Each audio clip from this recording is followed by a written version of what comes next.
Hey, Decathlon Gamer. Welcome back to Draft Day Sports College Basketball. This is episode 48. Last time we got eliminated in the first round, but we did get through the play-in game at least, so we didn't come out completely without any wins here in the tournament this year, but we didn't get far. Florida State handled us pretty easily in that first round. Here is a look at how the rest of the tournament has transpired thus far. Championship game is all that's left to play at this point. Gonzaga cruising through until Michigan State ended up knocking them off in the regional final. They also knocking off Arizona along the way. So they played all the top seeds they could possibly play and got all of the wins. In the Detroit region, North Carolina State with the 1 seed over here, and they actually will cruise through. Providence nearly knocking them off, but not too many close games. Georgia, the only one putting up much of a fight prior to the Providence match. In the Dallas region, this is the one we came through. Florida State getting all the way to the regional semifinal, but it is Georgetown, who was the 1 seed, that then cruises on through and knocks off Duke in a very defensive regional final. In the Albuquerque region, somehow Omaha with a 1 seed, getting all the way to the Final Four, beating Utah State. Utah State with the upset over South Carolina, the upset over BYU in the round prior, and the upset over Stanford in the first round. So an 11 seed nearly making the Final Four like we did a couple of years ago, few years ago now maybe. And in the first Final Four matchups, Michigan State getting beat handily by North Carolina State, and Georgetown beating Omaha. And that sets up a Final Four championship game of North Carolina State versus Georgetown. Georgetown, I know, is ranked number 4 in the country. Omaha was only number 7, because I saw that one as a surprise. North Carolina State, I think, might have been number 3. So 3-4 matchup. I know Gonzaga was number 1. So it might be a 2-4 matchup, but I think it's a 3-4 matchup. It is a 3-4 matchup, and it's North Carolina State winning by just a single point, solitary point, 81-80. That is your NCAA champion.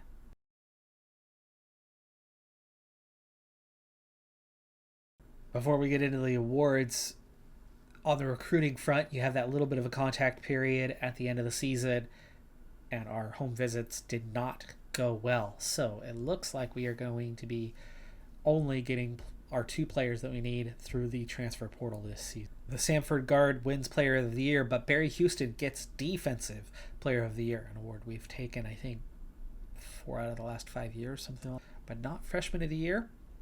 But I don't think I had any freshmen playing, so I suppose that makes a bit of sense. I do get Coach of the Year after a successful season with the team, just only semi-successful, I suppose.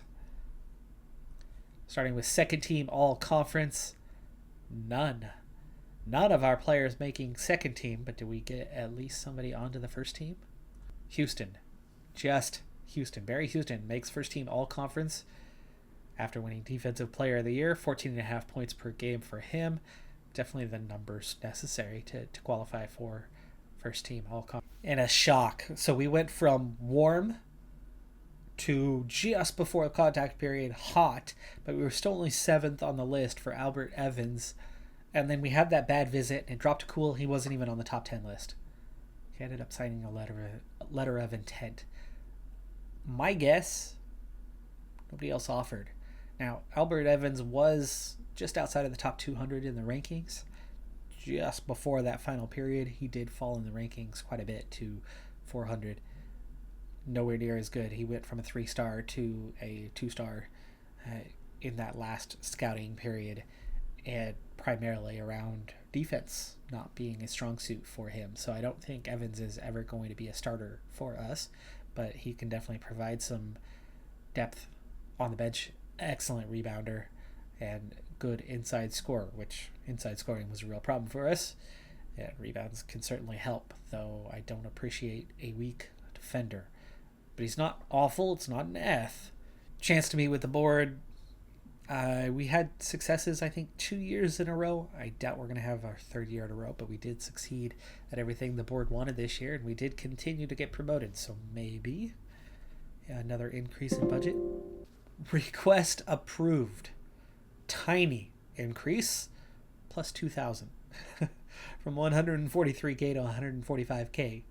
But to this day, the biggest recruit that we ever had is the only player to have ever transferred out of our school, at least as far as my memory can recall. He was a one and done, and he was conference player of the year, I think, as a freshman. I miss him. I'm trying to remember what his name was. It's been quite a few seasons now. So at least following signing on Albert Evans, the guy we just got with that letter of intent on after not recruiting terribly well, comes in as an okay defender, really solid option in other areas, decent enough free throw shooter for a center, definitely a good inside shot, good enough scoring, and he's going to, do more offensively, but I think he might be a little bit overrated here compared to Alexander. But if he's as good as Alexander, that's not bad at all.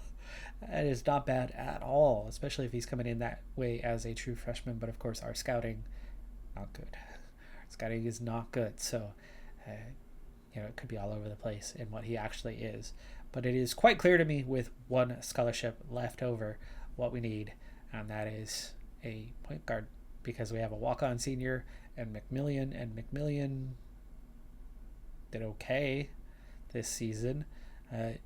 Has okay defense. I'd rather have him be the backup than the go-to guy. So we're going to be looking for a point guard and nothing else. First wave, I don't have much information on players out here at all on the list. I have a few guys and their Fs, a D or two, and that's it in terms of knowledge of players. So we are going to have to scout and contact the list. Not the entire list, but as much of the list as we can get. So what we've gone for is points per game. Anybody who scored over 7 points per game last season. Assists per game. Anybody who had 2.5 assists per game last season. Now, of course, there's guys who played less minutes, but if you're playing less minutes, generally it's because you're not as good as somebody in front of you. A theme. There is a theme with that one.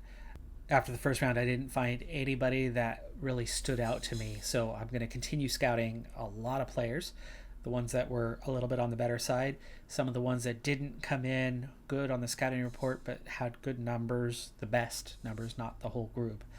But then I also took the time to go through and go for the more prestigious programs and the guys that were deep on those benches that might actually be really good players for us, just, not for the top programs. So like this guy out of Virginia, right? National championship contender, Virginia.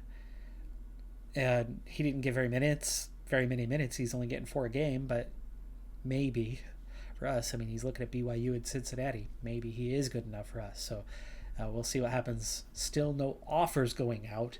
And the field is going to start thinning down. It already has after 1 week. It's going to thin out some more here. So I need to get an offer in soon. But I need somebody to offer. 2 rounds, and I still haven't found any player better than a C overall. And the list of point guards remaining has gotten rather small. A lot of them are guys that couldn't even get minutes at small colleges, or certainly didn't put up numbers with the minutes they got. You got somebody playing 14 a game, but only scoring 4 points. Far from a complete player. I think we might have found the guy that we're going to have to go for, though. Best defensive player by far out of a half a dozen guys rated at a C.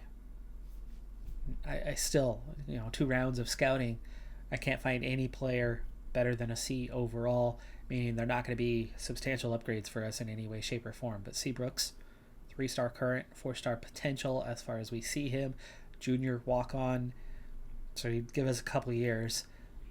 I don't necessarily like his profile in that he's a mid-range shooter primarily. He's not going to pull up for that outside 3 terribly often. But as a point guard, you're not a catch-and-shoot kind of guy anyway. He's going to look to drive 2/5 of the time or shoot. He does have a good outside shot. He is an okay inside scorer. Decent free throw shooter for a point guard.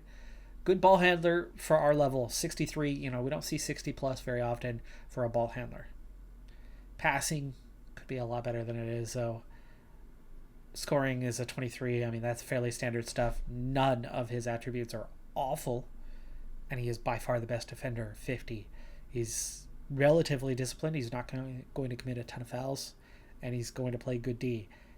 Court IQ is just about high enough. He's good in man-to-man and a full court man press, which is, already fitting our system a bit. He'll have to learn the motion, but he's already good in the high post, which is definitely one of our offenses that we're running. So he's fairly proficient in a few areas, and you can see career best-wise, he's had 20 points, he's had 10 assists, he's had 6 rebounds. He's putting up some bigger numbers than some of the other guys. One thing I haven't checked, though, player profile. Very likable. Okay. Excellent work ethic, and he's tough. Yes, okay. I think this is our guy. Yeah, ranked 419. Not high, but good. North Buffalo. Not exactly a big program, but I think we've got a decent shot at getting in on this guy. Turnovers, compared to the others, he's actually second best on this list in terms of turnovers for the C's. Steals, not terribly high, but definitely not the worst. He's middle of the group. Blocks, I don't care if a point guard can block or not. Rebounds, there's definitely worse, and he is average compared to most of the guys. There's one standout at kind of each end, and otherwise these guys are all right there neck and neck. Assists, second highest on the list. Points per game, definitely not the highest. The guy from Rice is a bit higher, but the guy from Rice cannot defend at all. 4.0. And as a junior, at least we're only getting a 2-year guy instead of, stealing a spot for 3 years when they're obviously not going to be great. But we need a point guard for next year. So we're going to go ahead and offer our scholarship to him. And we're going to continue scouting these guys. We want to know more. Maybe we'll get a little adjustment. Maybe he doesn't sign on immediately. Okay, Seabrooks has accepted right off the bat when we gave him the offer. So he's in. We got our man. Not necessarily the guy we want, but I think somebody who will be almost as good as Reed was. We'll see if he gets some development in the offseason, gets better. But difficult scenario. There was nobody in the portal point guard wise that fit our need. The best fit among a bad group. Entering our 10th season, I think it's finally time that we start to take a look back at how the team has performed. Now, there's, the team.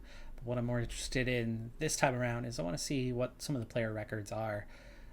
Now that we've become established enough with, roughly a decade's worth of stats, we'll see how these guys compare to each other. Single game record for field goals made, Darius Q. And that was the guy we were bringing up a little bit ago. The best recruit we've ever had. The one and done. Oh, if only he didn't transfer, especially when he didn't transfer to a bigger school. And he was a starter, and he was loved here, and he was happy at the end of the year. And he transferred not to a bigger school, to, well, in terms of reputation, a bigger school. But, he moved up like 2 divisions. We've passed that school long since. Q only had 18 field goal attempts on that day. He was 15 of 18 from the field. Stetson, the only player to ever make double-digit free throws, and he's done it twice.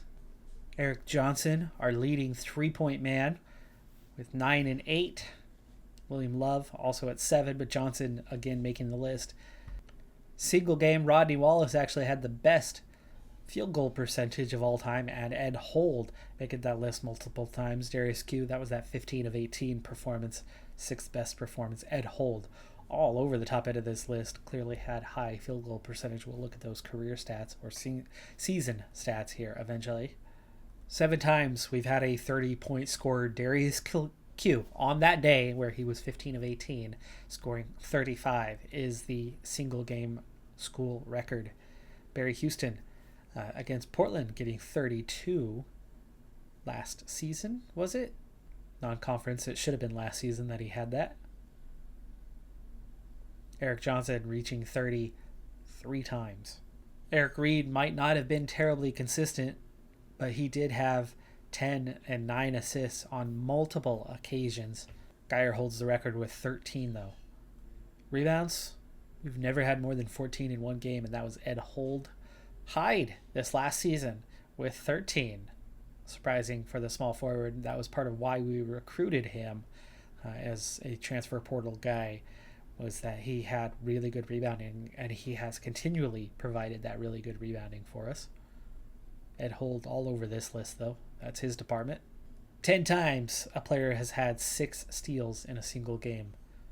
And Marcus Cooper, last year against Hanover, set the record with 7 blocks in a single contest. Ed Hold had 6 in one, and we had 3 times where somebody had 5. On to the season records. Field goals made. Eric Johnson had 177 back in 2027. Ed Hold the next year had 173. In that same season, 2027, Ed Hold had 166. That was a good offensive year for us. That was our Final Four run. William Love also. You can see how strong the offense was that year compared to other years. Houston's 90 free throws made last season is actually a single season record. And he also, the year before, got himself on the list as well. Eric Johnson's 98 three-pointers in a single season crushed the record. Geyer of the year before, 56. Reed, 55. 2 seasons ago. Eric Johnson, wow, talk about a difference, but he was a backup that year where he took over the starting role this year. He was our 6th man the year before. Single season field goal percentage, Ed Hold dominating this category over his couple of years with us. Darius Q actually only had a 5.14 in that one season, but he was also a true freshman that year. Volume of shooting only gets you so far. You have to have enough 3-point attempts over the course of a season to qualify for this list, and only 15 players have done so. You can see William Love, Brad Archie, not good. Ryan Vall, McIntyre, Love, Houston, none of these guys doing great, I'd say, through about Eric Reed. Up here, list starts to get a little bit better, but clearly a top 4. Top 4 seasons. Eric Reed, a couple years ago. Eric Johnson, and that year before Johnson. See how consistent he was shooting. His volume went up a lot this year, but his makes, the percentage was quite close to the same thing. He went from 6th man to primary scorer, and that's tougher. They're going to defend you a lot harder. And he still kept a consistent percentage. Geyer was actually the best we've ever had that year before, where he was the starter and Johnson was getting, that 6th man kind of minutes. Total points in a season. That season, Johnson, no surprise, especially with all those 3-pointers that he had. Barry Houston last year actually ended up 2nd highest points haul we've ever had in a season. He just didn't have much support in scoring, and he had some days where he really did not shoot well. Ed Hold, 3rd and 4th on that list. Darius Q, his monumental freshman season, 8th on the all-time list. What could have been with that guy? Oh my goodness, if he had stayed with us. Amazingly, Eric Reed has been right at the top of the list for assists the last 2 seasons. Surprising considering the amount of turnovers that went with it, and he didn't particularly look too high on the list. Alongside Darius Q, gave Wesley Samuels an opportunity to grab a lot of rebounds, and he did clean up the boards very well. Ed Hold, though, 2nd, 3rd, and 4th on the all-time single season list. William Love, dominating the top of the list in steals in a season. Ed Hold, dominating for blocks. Alexander, though, actually Alexander and Lindquist, both coming up top 5 on the list last season. All-time double-doubles. Not too many occasions. Not too many at all, but Ed Hold with 8 in the 2028 season for the season before. Triple-doubles, still an achievement we have never picked up. And finally, on to the career stats. Ed Hold leading the way with the most all-time field goals for the program. Eric Johnson is 2nd on the list. I think that's only because he came through both the transfer portal and spent a year as the backup and only had, I think, 2 seasons with us. One as a backup and one as a starter, I want to say. William Love, a distant 3rd. And by the way, all 3 of those guys were active in that 2027 season when we made that Final Four run. Here's an unknown making it onto the list. Earl Jackson, the all-time free throw leader for our program, the only one to make more than 300, and only 4 guys have even made more than 200. Eric Johnson, 100 3-pointers made, ahead of Geyer in second place. Reed just behind that, but he's now graduated, so we will miss his 3-pointers. Only 9 players with enough field goal attempts to make the list on percentage, but JoJo Hollis, the only guy below 40% lifetime.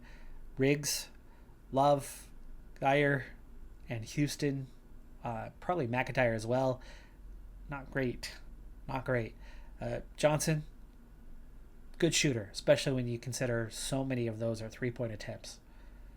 Henson, surprise guy down at second on the list, but Ed Holt dominating this list. Big time player that we miss now. His graduation, I think, really hurt us last season. Geyer definitely showing that he is a good shooter, but Johnson did it more often, 100 times more often. So kept up that number overall a greater period, but Geyer was pretty solid too. Johnson more of a catch and shoot guy. Geyer had to create for himself and still managed to shoot well. Eric Reed similarly had to create for himself, but he did do well. I mean, roughly 40% lifetime as a 3-point shooter. Hollis, this helps that low overall field goal percentage that he actually did shoot the 3-pointer well. No surprise that Eric Johnson is the best scorer all time in our program and that Eric Reed is second. William Love might be third, but he did it with a lot more shot attempts than other guys. Eric Reed got up to 5th on the list and one of just 7 players to exceed 1,000 career points with the program. Barry Houston, best chance of making that list as he is still active and actually has an excellent chance of getting over 1,000. You would think that's quite likely this next season. Geyer and Reed, top 2 guys in assists, well ahead. Kalakatronis, first appearance from him in a while. We haven't seen his name. We knew Ed Holt would be all over the rebound list, and he is way ahead of any other player in history. Stetson and Samuel's very, very close, but it just gets close after Holt. He's way ahead of everybody else, but then it's a much closer contest. William Love might not have been a great scorer, but what he had around him was other guys who could score, and what he also had was a crazy high volume of steals, which really, really helped us out. 271, almost 100 ahead of Eric Reed's now second place, as he is the first guy to get within 100 of what Love did. And of course his senior year was that year we made that Final Four run, so really, really helped out on that part. Of course, Eric Johnson right there tied for third with Geyer. Ed Holt crushing it in the blocks department, only guy to get over 100, and he got well over 100. And lastly, career double-doubles, Ed Holt with 22. So much higher than anybody else. One notable thing, though, is 5 active players have had at least one career double-double, and there's only 15 that we've ever had. So that's a third of the list. Just not in terms of quantity, as Ed Holt has more than everybody else combined, I think. Yes, lifetime. The whole rest of the school's history, all players minus Ed Holt have 20 career double-doubles. Ed Holt himself has 22, more than everybody else combined. Phenomenal feat on that part. Not that a double-double means a whole lot. One clear thing stands out from looking through these stats, and I'm really happy that we did. That Final Four run we had a couple years ago, the stats show that we had some really, really outstanding performances, and it was not one player. It was a handful of guys. It was Ed Holt. It was Eric Johnson in particular, but it was John Stetson. It was Kenkai Geyer, or was Geyer 26? Okay, Geyer was 26, but it was William Love, it was Eric Johnson, it was Ed Holt, right? The 3 top all-time scorers, all on that team. John Stetson put in a very solid support role with those guys as well. And, it was quite clear, quite evident that that group was special. No wonder they made that run. All right, folks, that is going to do it for this episode, though. I'm going to be making my way into the next season for the next one. We have progressed well. I think we've retooled okay. I didn't think Eric Reed would be missed much, but it looks like he will. He did commit a lot of turnovers, so there was some give and take with him. But the scoring part, I think, is going to be hard to replace as, well, scoring was already an issue for this team. Turnovers was the other big issue. I think we're going to commit less with the new man coming in at point guard. But cutting down by a couple turnovers a game is only going to help so much, especially if we're scoring a little bit less as well. So let's hope there is some positive growth from some of these guys. We do have a decent young center coming in as a recruit who I think is going to contribute immediately. Maybe. We'll see. But otherwise, I think we're going to be similar next season to what we were this season, which means likely I would predict that we're good enough to win the conference again and continue to promote, but still probably looking at a first round exit type team, as we didn't have any substantial players coming in that are going to be big difference makers. I'm a Decathlon neighbor. Like, comment, subscribe. See you next time. Have a good one. Be safe out there. Bye for now.